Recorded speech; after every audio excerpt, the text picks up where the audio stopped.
मुंडबिंधा किंबा हेडेक मुंडर कौनसी भागरे हेउथबा एक प्रकार जंत्रणा। मुंडबिंधा मुंडर गोटे पटे अथवा दुई पटे होई पारे। एहा मुंडर गोटे बिंदुरु आरंभ होई पूरा मुंडरे व्यापी जाई थाए। केबे केबे एहा मुंडर एक निर्दिष्ट भागरे मध्य होई थाए।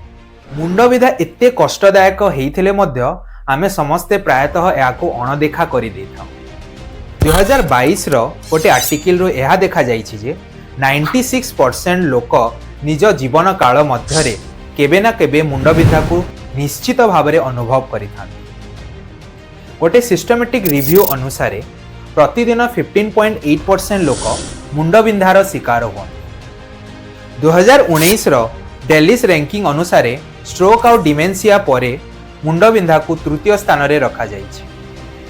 2021 रे एही आर्टिकल को पुणी थरे रिव्यू करागला आउ युव महिला और वयस्क लोक माननकु हेउथवा मुंडबिंधा को दशम और तृतीय स्थान रे रखागला।